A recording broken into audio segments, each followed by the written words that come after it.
Oh, le joyeux proclame, oh, le joie. Oui, nous marchons vers Sion, merveilleux, merveilleux Sion. Nous montons tout droit vers Sion, la merveilleuse cité de Dieu.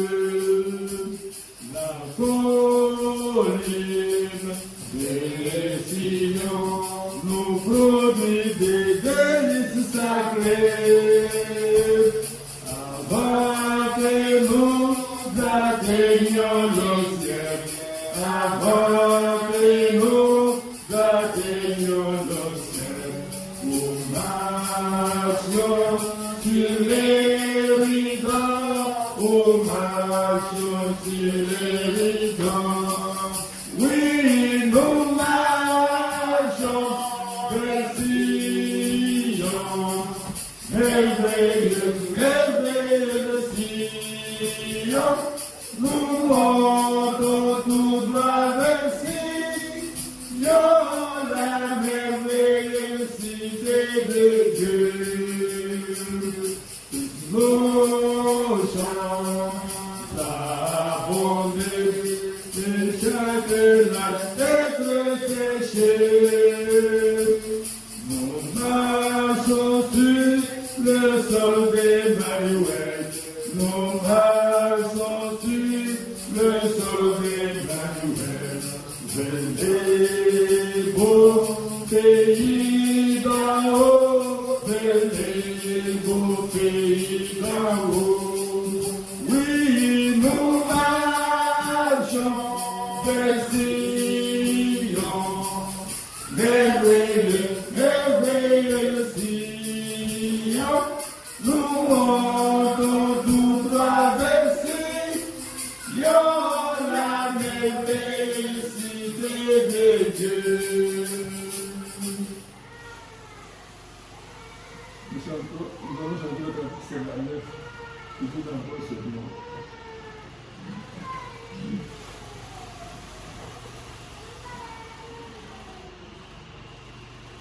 L'itinérant prédicateur parcourait le pays, introduisit son épaule et une Bible dans sa main.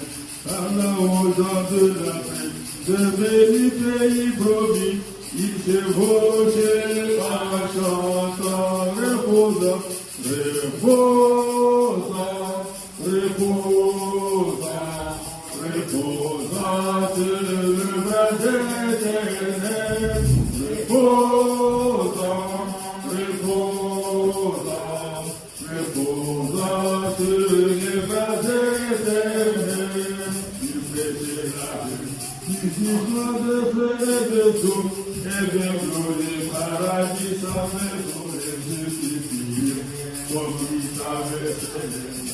On l'entendait qui chantait, comme il allait chez le beau il y a fort,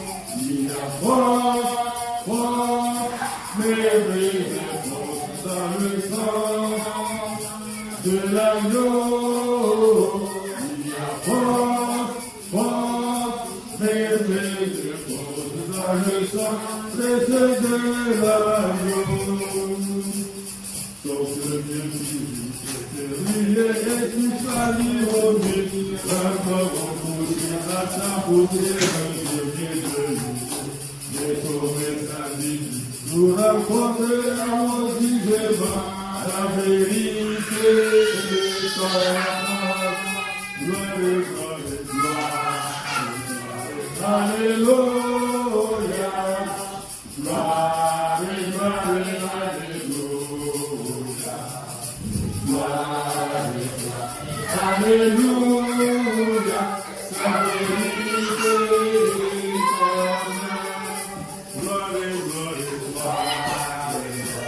Alléluia, gloire, gloire, alléluia, gloire, gloire, alléluia, sa vérité et sa main.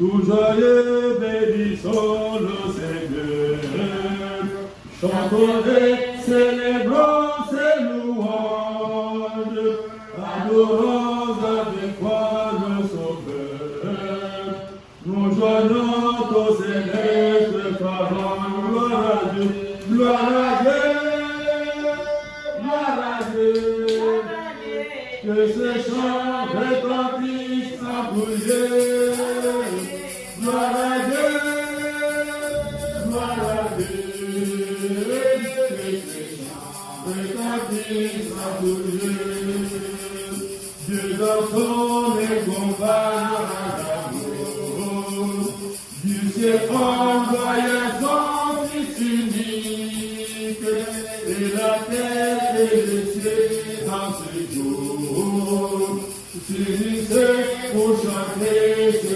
cantique. Gloire à Dieu, gloire à Dieu, gloire à Dieu, que ce chant retentisse en tout lieu. Gloire à Dieu, gloire à Dieu, que ce chant retentisse en tout lieu. Le châtiment qui produit la paix, Jésus-Christ l'a subi pour mon âme, il voulut expier nos fautes, en mourant, lui sur le roi des femmes. Gloire à Dieu, gloire à Dieu, gloire à Dieu, que ce chant retentisse en tout lieu. Gloire à Dieu, gloire à Dieu, que ce chant retentisse en tout lieu. Nous voulons avec bon Sauveur, qui mettra dessus toute votre chose, pour mettre ton amour dans notre cœur, et briser chaque de nos discours. Gloire à Dieu, gloire à Dieu, gloire à Dieu, que ce chant retentisse en tout lieu. Gloire à Dieu, gloire à Dieu, que ce chant retentisse en tout lieu. Gloire à Dieu, gloire à Dieu, gloire à Dieu, que ce chant retentisse en tout lieu. Gloire à Dieu, gloire à Dieu, que ce chant retentisse en tout lieu. Numéro 52, toujours, maintenant c'est encore 73, c'est bon. Mon cœur angoissé sur les chemins de Dieu, dans la place où mes péchés m'avaient causé. De la boue profonde, je criais au Seigneur, si comme le vent m'amène au jour beau, et il m'a sorti de la boue, de Jésus, il m'a placé des plaisirs heureux, il met un chant dans mon âme, ce jour, un chant de louange, alléluia, il m'a sorti de la boue d'Alléluia, il a placé des plaisirs, il met un chant dans mon âme, ce jour, un chant de louange, alléluia. Il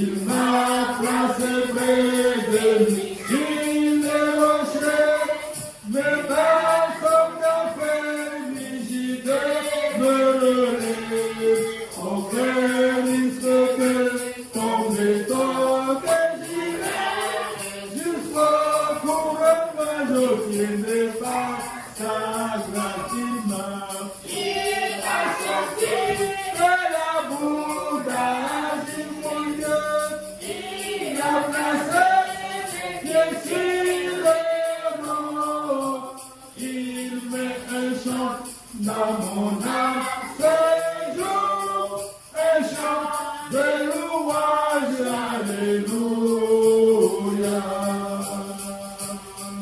Il m'a donné un nouveau chant de louange, dont je chanterai de toute notre nuit et jour. Mon cœur débordant de ce livre. Il m'a secouru, il m'a sauvé de l'amour d'agir Jésus. Il a placé mes péchés l'eau. Il met un chant dans mon âme ce jour, un chant de louange, alléluia. Je chanterai ça, merveilleuse grâce pour moi. Je louerai sa voix, sa bonté. Je chanterai le salut chez moi partout. Je sache que tout entend la parole, croyez il m'a.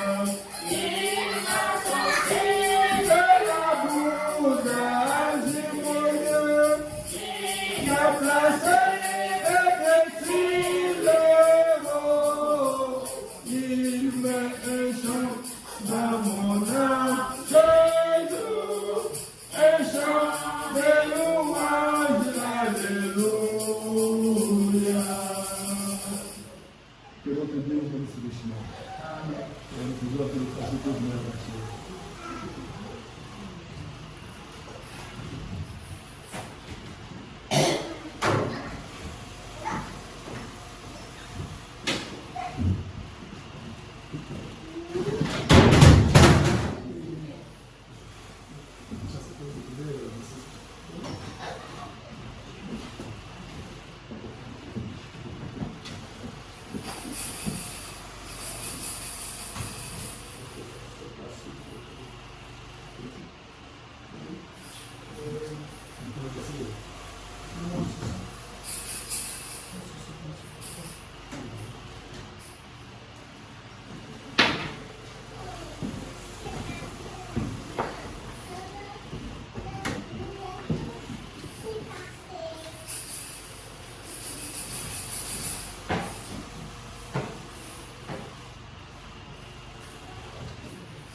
Deutéronome chapitre 16, je vais lire de 5 à 6. Tu ne pourras point sacrifier la part dans l'un des temples de Dieu que l'Éternel, ton Dieu, te donne pour demeure. Mais c'est dans les lieux que choisira l'Éternel, ton Dieu, pour y faire résider son nom. Et tu sacrifieras la part le soir au coucher du soleil, à l'époque de la sortie d'Égypte. Je vais prier. Seigneur Jésus, nous te louons, nous te glorifions, nous bénissons ton Saint-Nom pour cette opportunité que tu nous as donnée de venir dans ta maison. Seigneur, nous laissons aussi nos frères et sœurs partout qui se sont rassemblés aujourd'hui autour de la parole, Seigneur. Et c'est là qu'ils n'ont pas eu l'opportunité, Seigneur Jésus. Maintenant, nous venons de chanter, de te louer, de te glorifier. Mais là, nous venons aussi de lire ta parole. Donc Dieu, je te demande de me mettre de côté, Seigneur, pour que tu puisses prendre les contrôles comme tu nous avais promis, Seigneur Jésus, pour que tu puisses parler à ton peuple toi-même. Sois avec nous du début à la fin, nous avons aussi demandé dans le nom du Seigneur Jésus, notre Sauveur. Amen. Amen. Veuillez vous asseoir. Je vais aussi prendre vite fait Exode 25, j'ai lu seulement 22. Exode 25, j'ai lu verset 22. C'est là que je me rencontrerai avec toi du haut du fortificatoire entre les deux chérubins placés sur l'arche du témoignage. Je te donnerai tous mes ordres pour les enfants d'Israël. Ce sont des écritures que le prophète a utilisées pour prêcher les lieux d'adoration que Dieu a choisis. J'ai préféré prendre ça pour ajouter à notre écriture. On a commencé, c'est Genèse 25. Comme nous sommes toujours dans notre thème que nous avons intitulé les tabernacles du désert, et puis notre sujet que nous traitons maintenant, c'est toujours, nous continuons avec l'autre et la maison de mon père. Maintenant, sans tarder, comme nous avons déjà dit plusieurs écritures ici, je suis en train de jeter un coup d'œil sur quelque chose que je peux lire ici. Je vais plus lire les prophètes avant de continuer.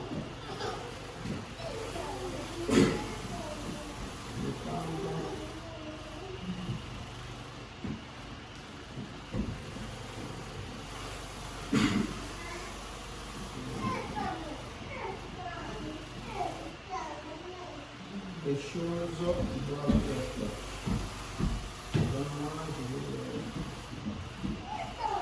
Je vais faire le petit aussi.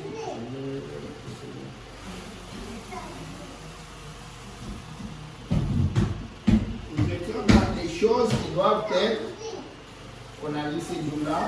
C'est péché le 5 décembre 1935. Je prends le paragraphe 79. Il y a quelques jours, j'ai prêché un soir sur les sacrifices à l'époque de l'expiation. J'ai prêché sur les seuls lieux où Dieu, la seule église, où Dieu rencontrera l'homme. Et c'est, il a dit que c'est dans les lieux où il a mis son nom. Il a dit, je ne les rencontrerai dans aucun autre lieu et dans les lieux la porte où j'ai mis mon nom. Or, il ne vous rencontrera pas à la porte méthodiste, à la porte baptiste, à la porte pentecôtiste, ni à aucune de celles-là. Mais c'est dans son Fils qu'il a mis son nom. Il a dit, je suis venu au nom de mon Père. Je fais juste cela. Pourquoi je prends ça? Pourquoi nous sommes en train de voir ça? Vous m'excuserez, on va dépasser un petit peu. Parce que nous étions en train de voir le pèlerinage des enfants d'Israël. On comparait cela à notre époque. Comme le prophète nous a dit, le premier exode est comparable au troisième exode. Et on a vu comment était le premier exode, qui composait cela, et puis qui les conduisait aussi, les enfants d'Israël. C'est ainsi qu'on a vu avec vous dans, je peux le lire aussi, je voulais vous dire un peu, quelques notes ici, et je ne sais pas si on aura le temps, c'est ça mon problème. Si on aura assez de temps. Ok, je peux prendre dans...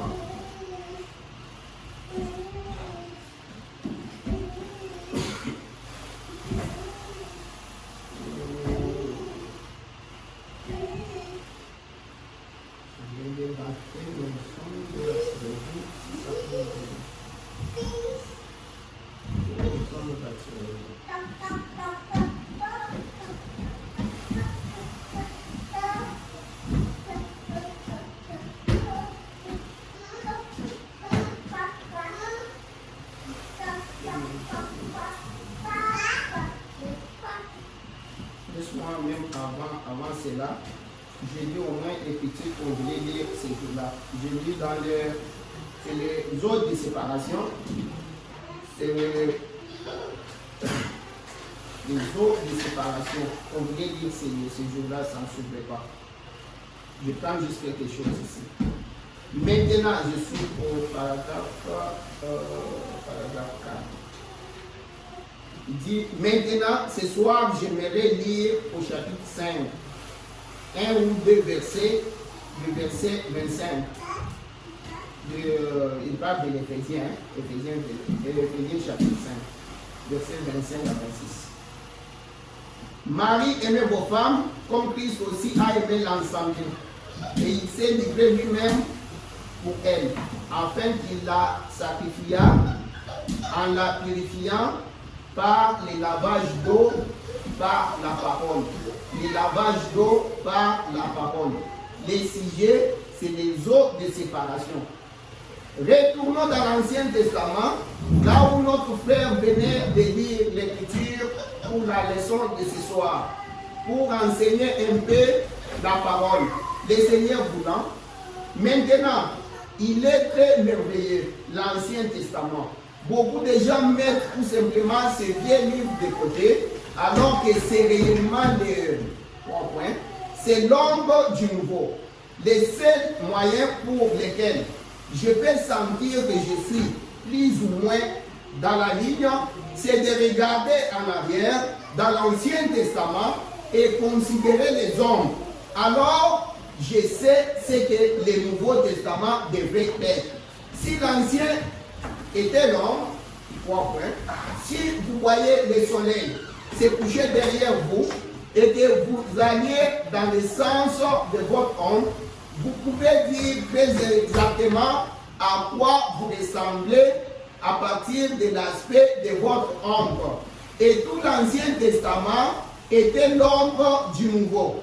Ainsi, si vous enseignez cela, en considérant l'Ancien Testament, vous pourrez plutôt avoir une idée générale de ce que le Nouveau Testament sera. Maintenant, dans ces grands pèlerinages, c'est là où je voulais que vous puissiez voir qu'il parle du pèlerinage.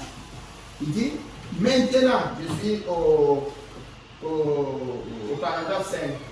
Maintenant, dans ces grands pèlerinages que faisaient les enfants d'Israël, au moment du déroulement de ces passages que nous considérons maintenant, c'était après que Moïse était allé en Égypte et qu'il leur avait fait sortir les enfants d'Israël, et Dieu, dans sa miséricorde, prenait des dispositions concernant la voie à frayer pour son peuple, afin qu'il soit réconcilié avec lui, après qu'ils auraient péché. Quel merveilleux et beau tableau du vieux type. Maintenant, j'aimerais que vous voyez. Ici, le prophète est en train de nous sortir un grand tableau de l'ombre. Il dit l'Ancien Testament est l'ombre du Nouveau. Et il dit si vous voulez enseigner avec l'ombre, ça va vous donner, vous aurez quand même, il dit, vous aurez quand même vraiment une idée générale de ce que le Nouveau Testament sera. Là, il nous a dit que ce que les enfants d'Israël ont fait, de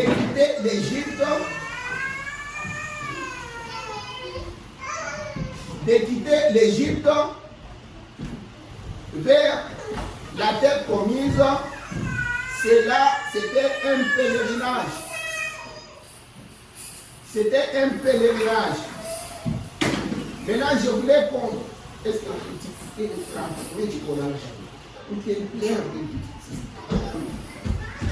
c'était un pèlerinage. Maintenant, nous comparons ces voyages-là des enfants d'Israël, quitter l'Égypte vers la terre promise. Le prophète est en train de mettre ça en parallèle avec le troisième exode, parce que cela était le premier exode. Si d'ailleurs on peut lire un peu, on peut écouter les prophètes pour savoir ce qu'il dit. Vous voulez que je dise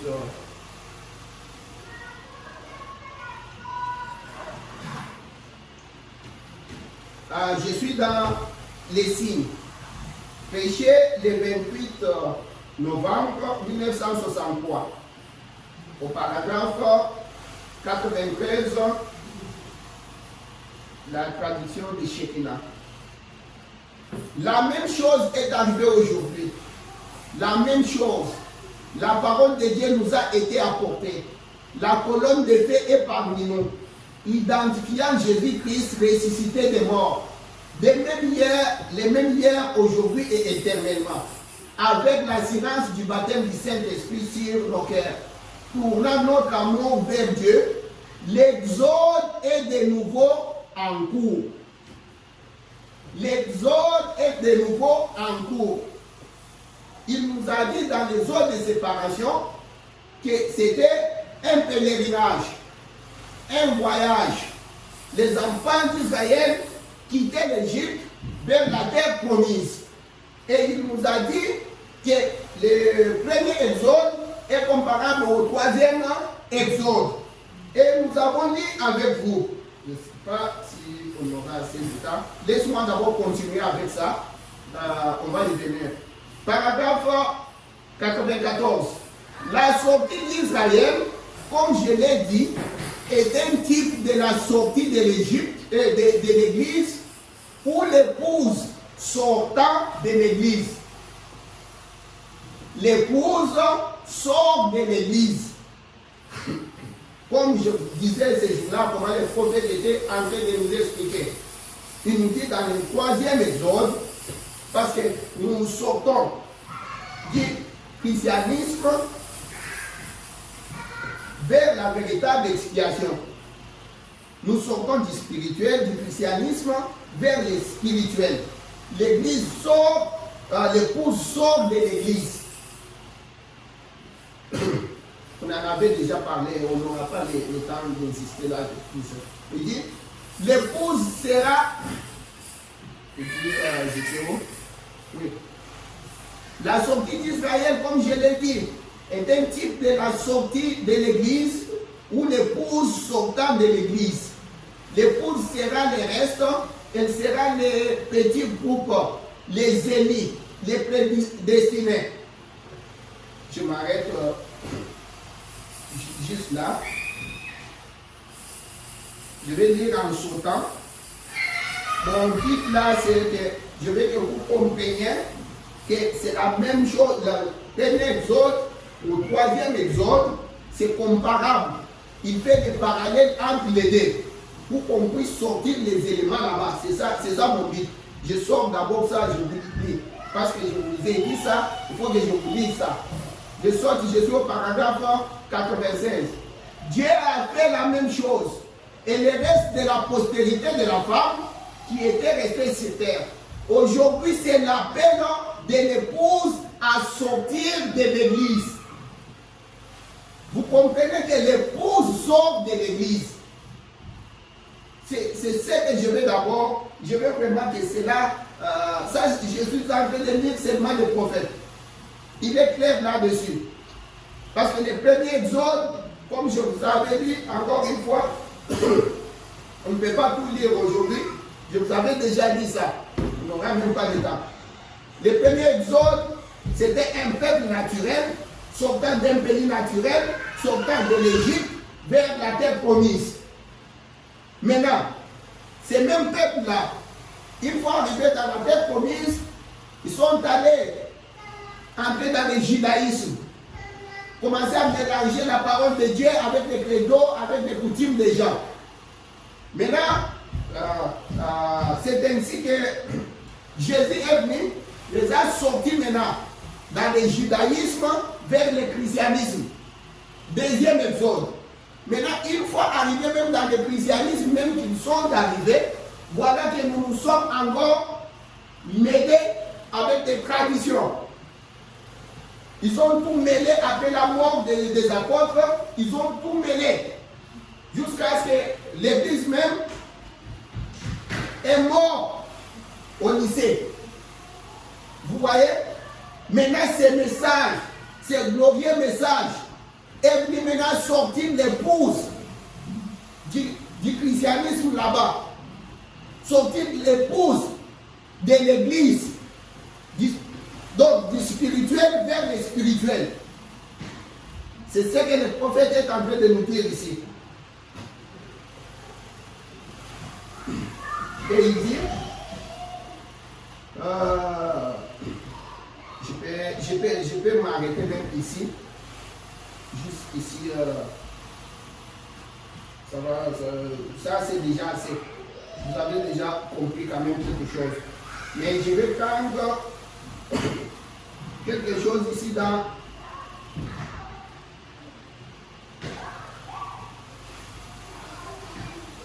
laisse-moi prendre votre vie est-elle digne de l'évangile? Si on peut sortir quelque chose là-dedans. Votre vie est-elle digne de l'évangile? Et je veux vraiment asseoir seulement la chose, même si je n'arrive pas.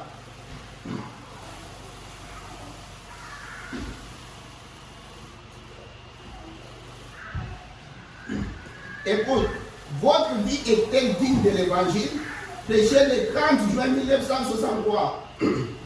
Je suis au paragraphe 28. Traduction, la voix de Dieu. Maintenant, ce soir, on enregistre. Or, ce matin, si Jim est ici, s'il enregistre, je pense que si la bande, quelqu'un a attiré mon attention là-dessus. J'ai dit le deuxième exode. Je ne voulais pas dire deuxième exode, c'est troisième exode. Le Saint-Esprit, sous la forme d'une colonne de feu, Dieu descendant dans une manifestation, a introduit le premier exode.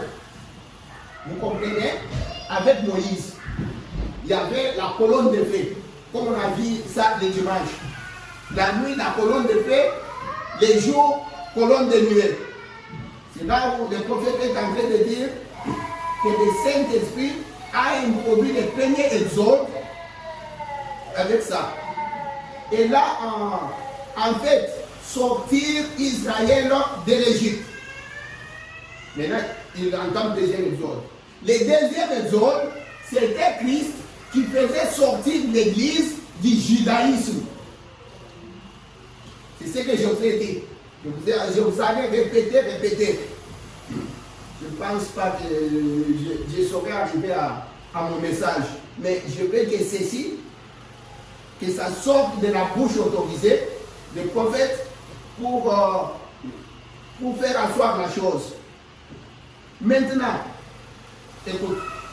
Et le troisième exode, c'est lorsque la même colonne de feu fait sortir l'épouse de l'église. Voyez, hors du naturel, hors du spirituel. Et du spirituel, hors du spirituel.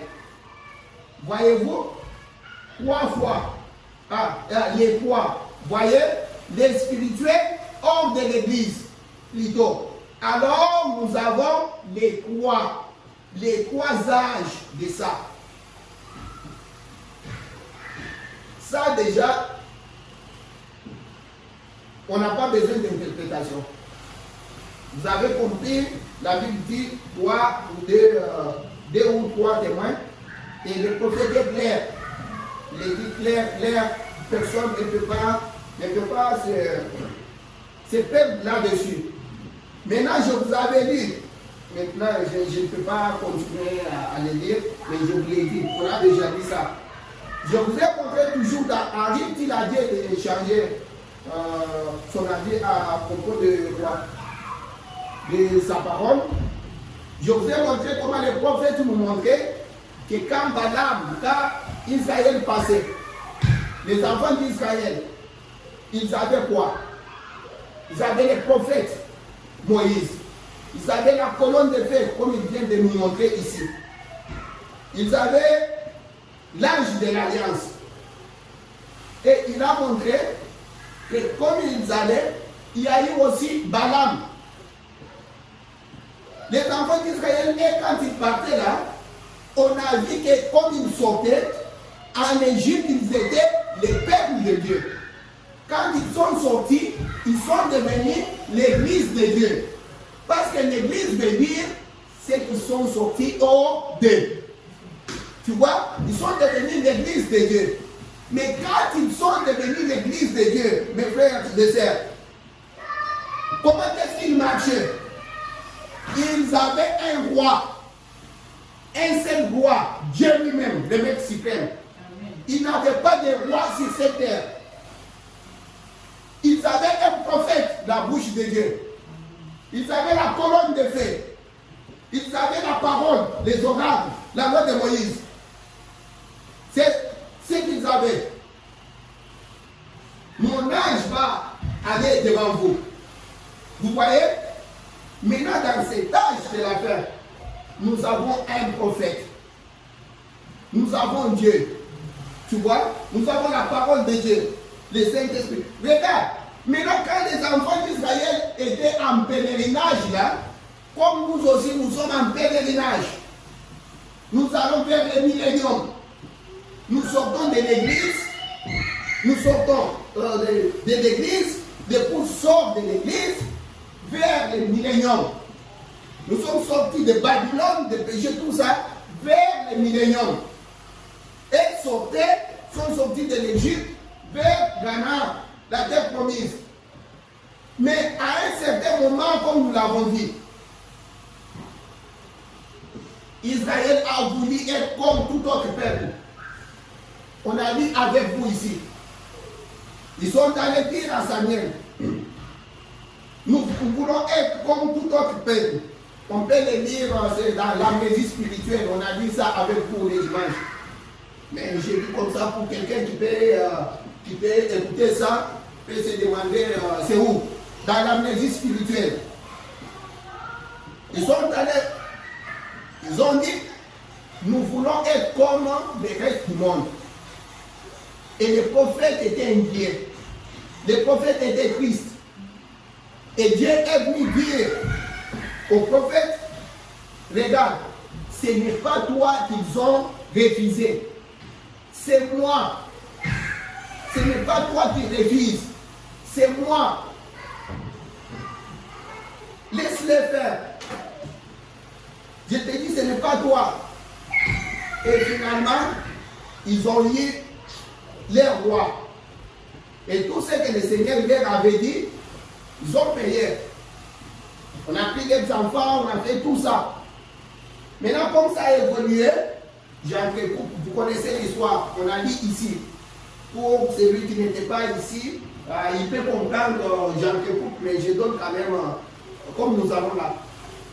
Maintenant, ils sont arrivés jusqu'à Moïse, jusqu'à David plutôt. Maintenant, ils arrivent à David comme roi, l'homme selon les cœurs de Dieu. Maintenant, David s'est retrouvé, Dieu l'a béni, Dieu a tout fait pour David, Dieu a combattu pour David. Et c'est là où on a dit avec vous dans 1er Chronique, chapitre 17. Je vais lire en son temps, prendre quelques histoires, de façon que ceux qui n'étaient pas là peuvent comprendre. 1er Chronique, chapitre 17.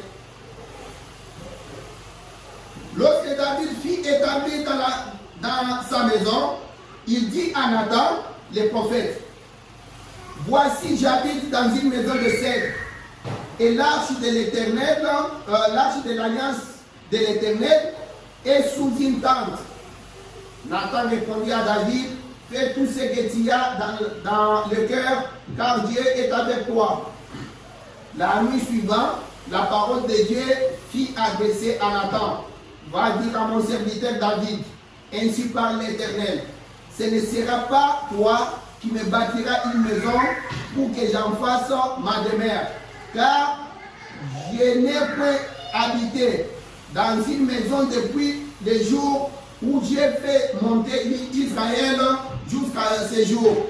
Mais j'ai été de tente en tente, de demeure en demeure. Partout où j'ai marché avec tout Israël, et je dis un mot à quelqu'un, des juges d'Israël, à qui j'avais ordonné de perdre mon peuple, et je dis pourquoi ne me bâtissez-vous pas une maison de cèdre? Maintenant, tu diras à mon serviteur David, ainsi parle l'Éternel des armées, je t'ai pris au pâturage derrière les brebis pour que tu fisses chef de mon peuple d'Israël. J'ai été avec toi partout où tu as marché. J'ai exterminé tous tes ennemis devant toi. Et j'ai rendu ton nom semblable au nom des grands qui sont sur la terre. Et j'ai donné une demeure à mon peuple d'Israël. Et je l'ai planté pour qu'il y soit fixé et ne soit plus agité pour que les méchants ne détruisent plus comme auparavant. Et comme à l'époque où j'avais établi des juges sur mon peuple d'Israël, j'ai humilié tous ses ennemis. Et je t'annonce, écoute, c'est là où je dis votre attention.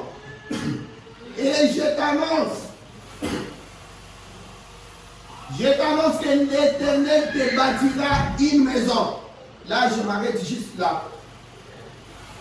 Là, Dieu dit à David, alors c'est moi l'Éternel qui va te bâtir, toi David, une maison.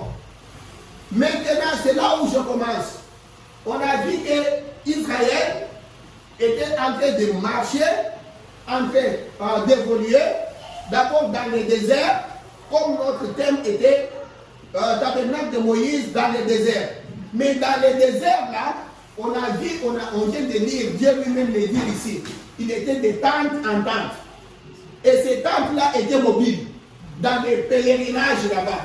Tu vois, ils ont construit des tentes là-bas, selon le modèle que Dieu avait donné à Moïse. Vous voyez? Mais ces tentes-là étaient mobiles. Si vous voulez vérifier, regardez même, j'ai écrit quelque chose ici, Seigneur aide-moi, que je retrouve ça. C'était dans, je pense, ça doit être Deutéronome 10. Si vous lisez, on lit Deutéronome 10, j'avais écrit ici.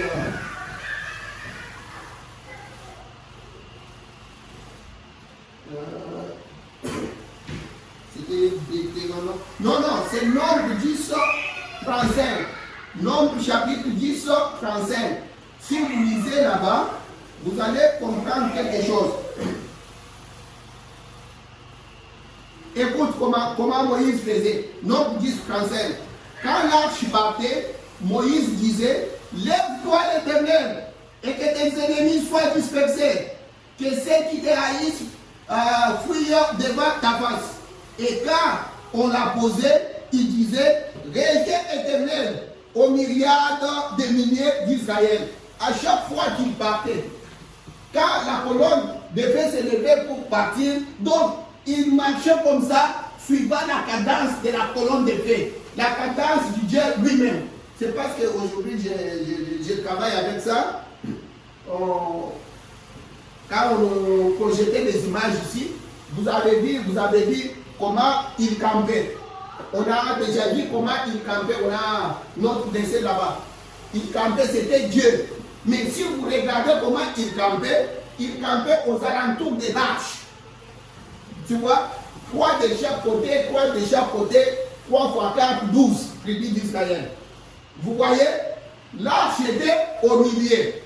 Vous voyez, et Dieu en commençant, avant quand il a dit à Moïse, si vous vous rappelez notre écriture, Exode 25, il avait dit, ils doivent me construire l'arche comme ceci, comme cela, parce que je vais habiter au milieu d'eux. Tu vois, il était au milieu d'eux. J'attire votre attention, saisissez cela.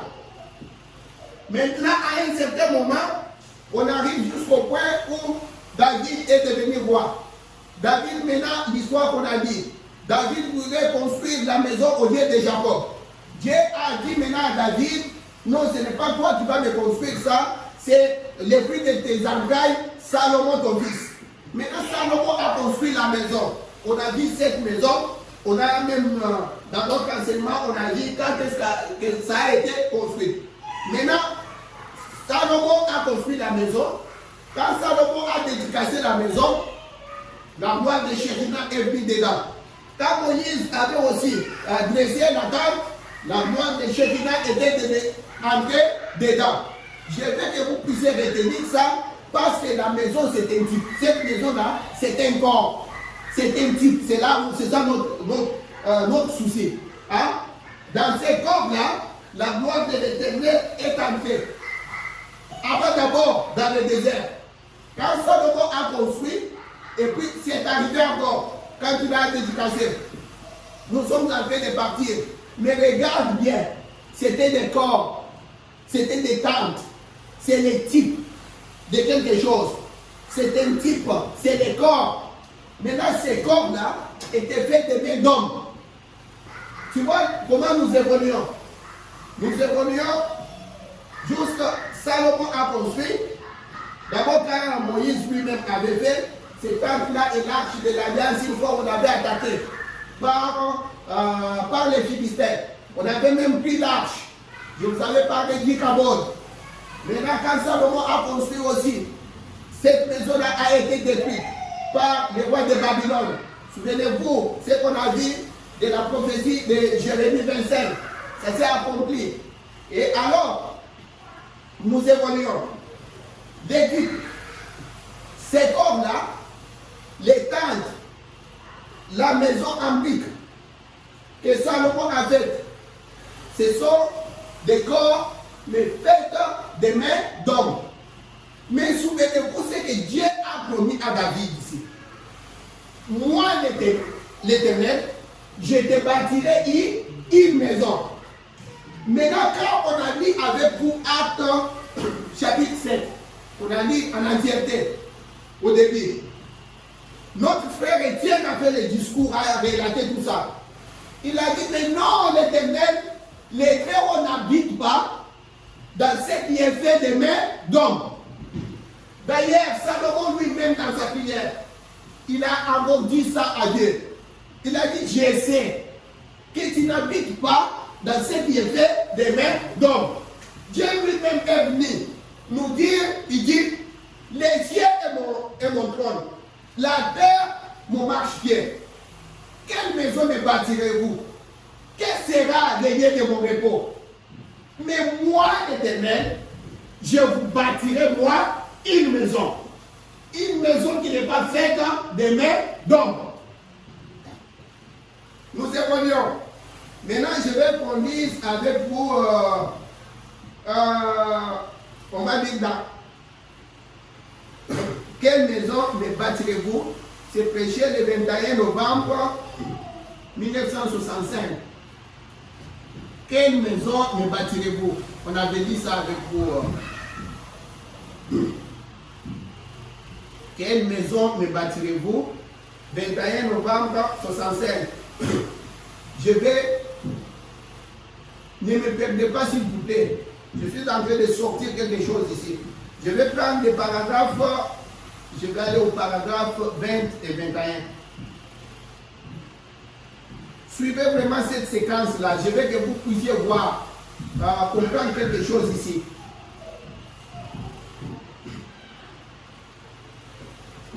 Et je me rends compte, comme je le disais dans l'écriture ici, au sujet d'Étienne, là il nous parle de ce qu'on a dit avec vous, Actes chapitre 7. Il dit, au sujet d'Étienne et des discours qu'il a fait juste avant sa mort. En effet, on l'a lapidé aussitôt après, à cause de son message. Alors qu'il parlait, il a dit, nos pères, il faisait allusion aux Hébreux du premier jour, disant qu'ils avaient essayé de trouver grâce devant Dieu, de construire un lieu d'adoration. Je demande votre attention. Nos pères, les premiers Hébreux là, les vieux, les patriarches, ils ont essayé de trouver grâce devant Dieu, de construire un lieu d'habitation.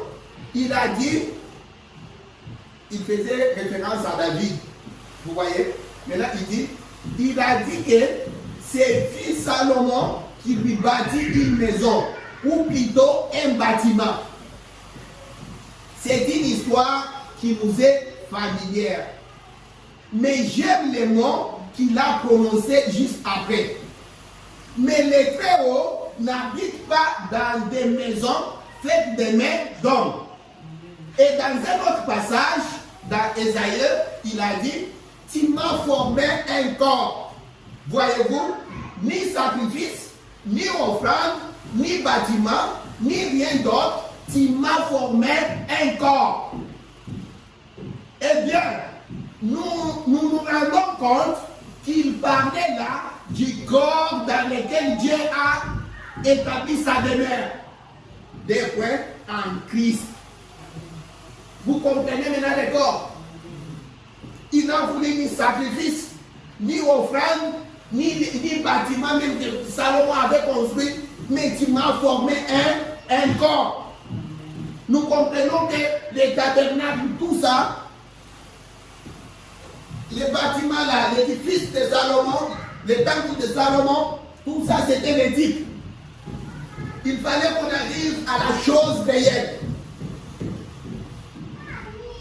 Mais je crois qu'aujourd'hui, parce que là je saute un peu, je pars, je vais prendre 38, paragraphe 38. Mais néanmoins, les Très-Hauts n'habitent pas dans ce qui est fait de mes d'hommes. Voyez-vous, car les cieux est mon trône, et la terre mon marchepied. Et quel sera le lieu de mon repos? Mais tu m'as formé un corps. Écoute maintenant ce qu'il ajoute.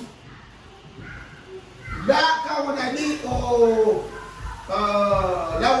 au paragraphe 21, il a dit que nous nous rendons compte que le corps qu'il disait, c'était le corps du Seigneur Jésus-Christ.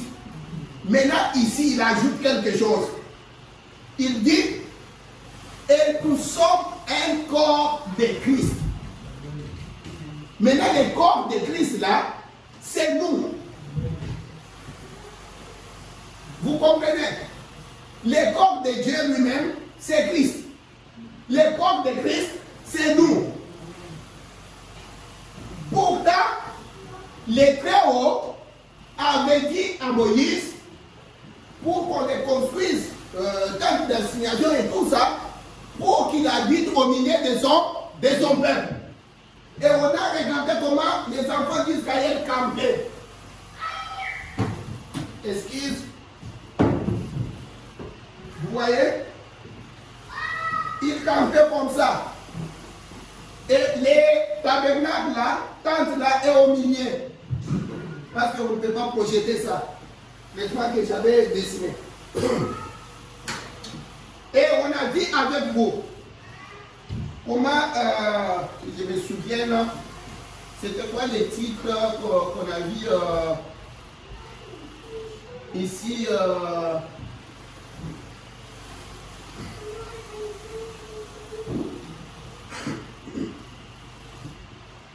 on a dit avec vous ici, les prophètes étaient en train de nous dire, on a dit ça avec vous, comment les prophètes étaient en train de nous dire que quand Dieu lui-même est venu Jésus, quand il était dans ce corps appelé Jésus, il a habité dans un bâtiment, dans un corps qui avait trois pièces.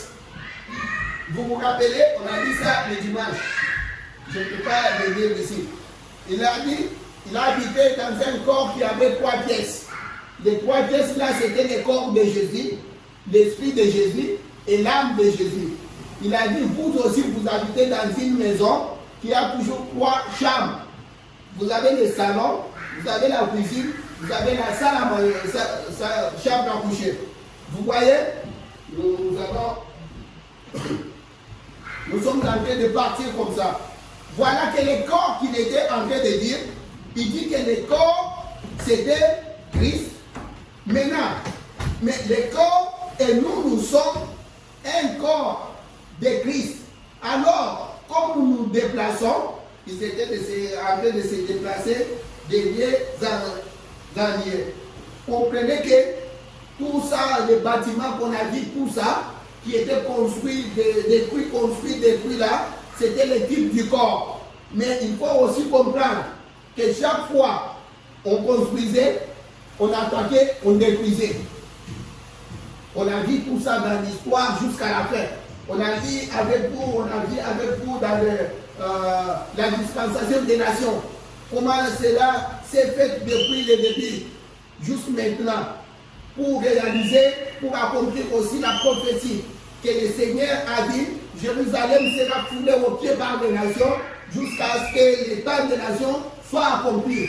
Pendant toute la période que Salomon construisait, il a construit, on a détruit, et puis Zorobabel est venu reconstruire, on a détruit, et puis ils ont fait ça.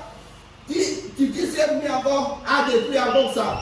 Mais si vous regardez, je suis en train de vous amener à quelque chose que je voulais qu'on comprenne ici. Attends, on va lire un peu. On va lire un peu, on n'a pas de temps. On va lire un peu. Maintenant, Jésus, lui-même, le corps, était déjà là. Voilà qu'il a regardé, les gens pleuraient, les gens soufflaient. Et puis on a dit avec vous, les prophètes nous disent dans les choses qui sont à venir, les choses qui doivent être, il dit, je vais vous préparer une place. Il dit, moi je vais vous préparer une place. Il y a plusieurs, attends qu'on les lise. Il y a plusieurs demeures dans la maison de mon père.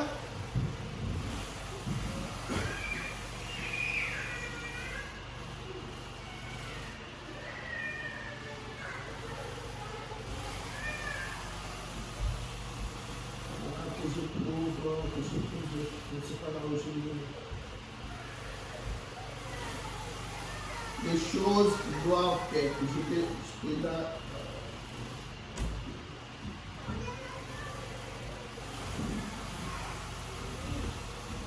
Les choses qui doivent être.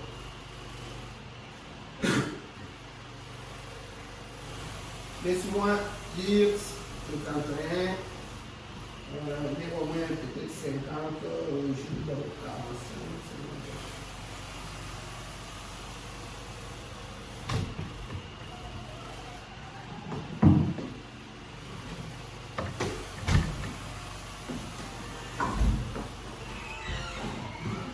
Écoute ce que le prophète nous dit ici. Je suis dans les choses qui doivent être. On a dit ces jours-là, c'est les 5, on a commencé avec ça. C'est le 5 décembre 1965, paragraphe 45. Jésus est allé préparer notre petit là-bas maintenant. Remarquez, il y a beaucoup de demeures dans la maison de mon Père. Ou bien, mon intention n'est pas d'ajouter à la parole de Dieu, ni de retrancher quelque chose, parce que nous ne devons pas faire ça. Dans Apocalypse 22, il est dit, quiconque y ajoutera une parole ou en retranchera une parole, mais je vais présenter ceci. Pas pour faire ajout, mais juste pour éclaircir un point. Il y a beaucoup de sortes de demeures dans la maison de mon Père. Je ne crois pas que quand nous arriverons au ciel, que nous aurons tous exactement la même apparence. Je ne crois pas que toutes les femmes seront blondes ou brunes ou de petite taille, ou tous seront grands, que tous seront géants. Je crois que Dieu est un Dieu de variété. C'est le prophète qui est en train de dire ça. Il dit, Dieu est un Dieu de variété. Ce monde est la preuve. Il y a placé des grandes montagnes et des petites montagnes. Il a placé des plaines, il a placé des déserts, il a placé des différentes choses. Parce qu'il a créé comme il le voulait. Et il a fait des saisons. Je saute, je prends 50 ans. Parce qu'on n'a pas de temps. Vous savez, c'est quand même ce qu'il voulait dire là-bas. Je prends, par exemple, je commence 51, 53. Bon, ces choses, ce sont des dons temporels qui nous sont faits et qui ne font qu'exprimer ce qu'il y en a un quelque part qui est éternel. Voilà ce que Jésus est parti préparer pour nous. C'est lui qui est éternel. Donc, il ne faut qu'exprimer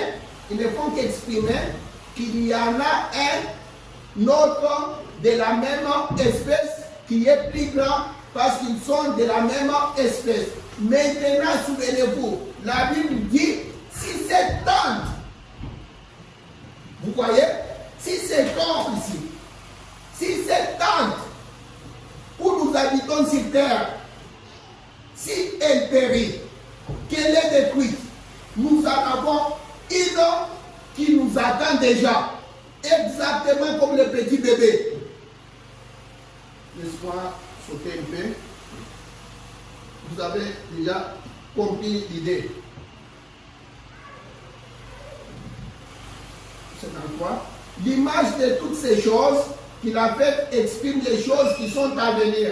Tout comme les corps qu'il vous donne ici, tout comme ces corps, il vous a donné pour que vous y habitiez, ne fait qu'exprimer qu'il y en a un plus glorieux encore qui doit venir. Si nous avons porté l'image du terrestre, nous porterons aussi l'image du céleste. Et il ne se trouve aucun mal dans celui qui doit venir. Or, dans celui-ci, il y a des mal, la maladie, la mort, les chagrins. C'est ce que j'ai exprimé. Il n'y a pas longtemps, quand j'ai prêché sur la transformation de la parole de Dieu, que ce corps contient le mal et toute cette civilisation moderne. Vous comprenez?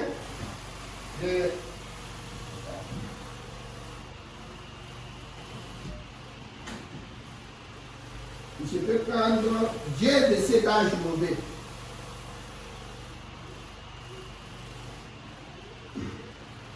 Je peux prendre. Je vais d'abord prendre même le saut de part. Si le saut de part. C'est quelque chose à lire là-dedans.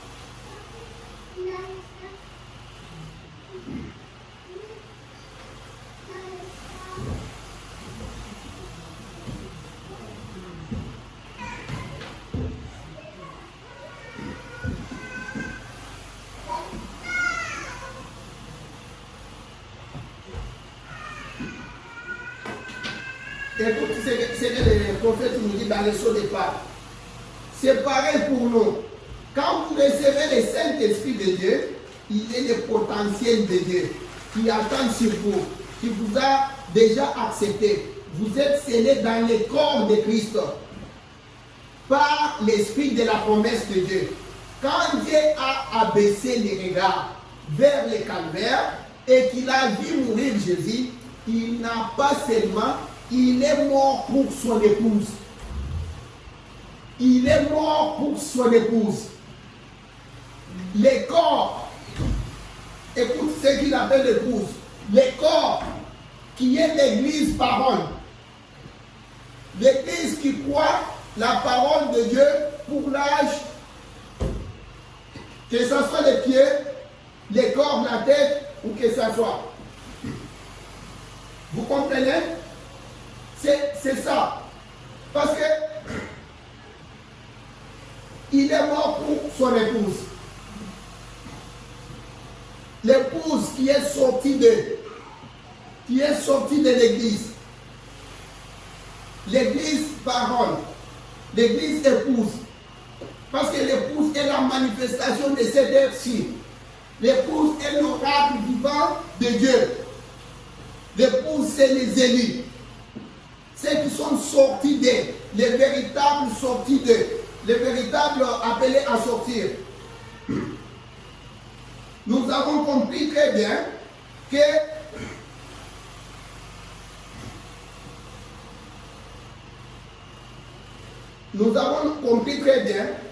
le corps qu'on est en train de dire, il est allé nous préparer une place. Et souvenez-vous ce qu'on a lu les dimanches. Le prophète en train de dire, il dit, pour ce qui est des gens qui vont venir prendre, Jésus est allé préparer une place pour un peuple, une épouse des nations. Pour un peuple, il y a une épouse des nations qui attend. Il est allé préparer une place. Là où j'étais en train de vous dire, mes chers frères et sœurs, le temps est terrible. Le temps, vous pouvez voir vous-même comment les gens sont en train d'abandonner les messages. La foi de plusieurs a refroidi. Plusieurs sont en train de sortir dans les messages. Même dans le temps de confinement. Un temps où tout le monde pouvait vraiment voir ce qui se passe. Les gens pouvaient s'aligner avec la parole de Dieu. Pour voir comment les écritures, les prophéties sont en train de s'accomplir.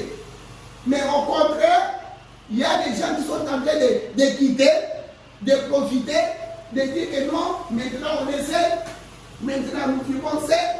Il y en a, comme plusieurs ne veulent pas aller à l'église, ils disent nous vivons seul, ils peuvent faire n'importe quoi, nous entendons partout. Ça devrait tirer votre attention. Parce que vous savez des promesses. Dieu a parlé et c'est en train de s'accomplir sous vos yeux. C'est au temps du soir, à la fin. C'est toujours vers la fin que Judas a montré ses couleurs. C'est vers la fin. Et vous êtes en train de voir cela. Mais vous devez entrer dans ces corps-là. Mais il y a un problème. Je ne pense pas, le temps est fini.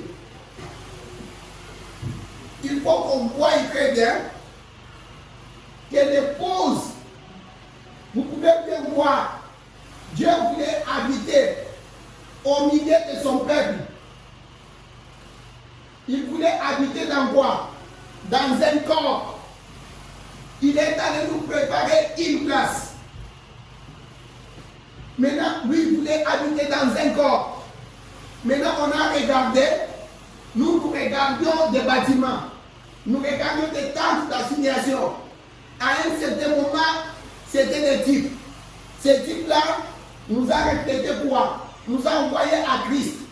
Quand on arrive maintenant à Christ, Christ qui est le corps, Christ qui était l'antitype de tous ces types-là, il arrive, il dit il dit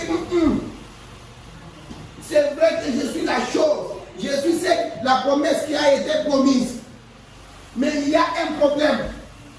Christ regarde, il se souvient aussi la promesse qu'il a fait à David.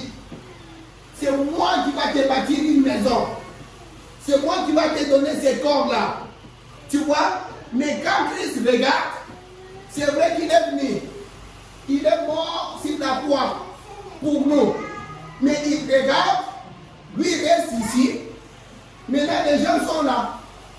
Il dit, mais moi j'avais dit à David, je vais te bâtir une maison. Quand on te bâtit une maison, tu vas faire quoi avec la maison? Il faut que tu rentres dedans. David est là, les gens, l'épouse est là, Christ là-bas. Non! C'est pourquoi vous allez comprendre là où nous allons à la fin. Vous allez comprendre l'Apocalypse dire, voici les tabernacles de Dieu avec les hommes. Et Dieu et l'homme dans le même tabernacle. Oui, il ne peut pas. Regarde même la configuration. Ici, là, c'était les hommes là entourés. Même les tabernacles étaient au milieu. Lui voulait habiter au milieu de son peuple. Pas le peuple là-bas. C'est pourquoi, écoute la prière que Jésus a faite dans Jean. Le prophète nous dit, cette prière-là, Jésus a réclamé à Dieu, a demandé à Dieu une chose. C'était la communion avec son peuple. Il dit à Dieu, je veux que là où je suis, que eux aussi soient dedans. Nous sommes en train de partir, mais on n'a pas le temps que le Seigneur vous bénisse. On va continuer. Que le Seigneur vous bénisse. On va prier. Prions le Seigneur. Seigneur Jésus, notre Dieu, merci pour le temps. Merci pour toutes choses, Seigneur. Merci pour notre présence ici, Seigneur. Malgré tout, malgré les pensées de Kouzi, malgré, Seigneur, les messages préoccupés, mais je te demande, notre Dieu, que toi tu puisses prendre la chose, tu prennes tout ce qui est qui sont tout ce qui est venu de toi, Seigneur, tu donnes ça à ton Père, Seigneur. Aide-moi, Seigneur, mets tes paroles dans ma bouche, Seigneur, de façon que je prononce ce que toi tu dis. Donne-moi la langue facile. Bénis-moi ton Père, Seigneur. Ils se sont malmenés pour venir t'écouter, notre Dieu. Et toi, tu as dit dans ta parole, tu honores ceux qui t'honorent, Seigneur. Nous croyons à ta parole. Nous nous abandonnons entre tes mains. Bénis les efforts, bénis les dîmes, les offrandes, bénis tout le monde, Seigneur. Nous t'avons ainsi demandé pour ta gloire, dans le nom du Seigneur Jésus, notre Sauveur. Amen.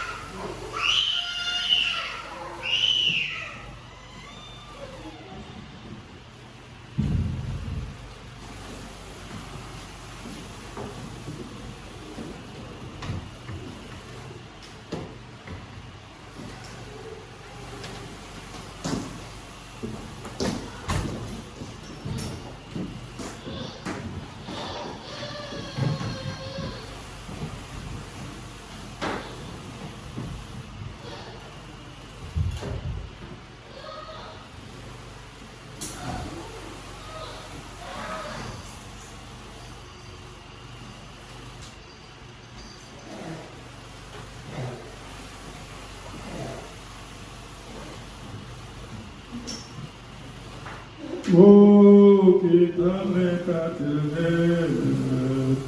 me bénisse à mon coucher,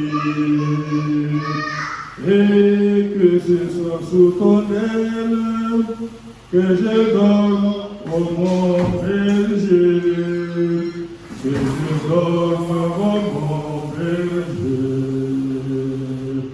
Veuillez passer par ta grâce les péchés que j'ai commis, et que ton esprit me fasse obéir tes soupirs, obéissent à tes soupirs.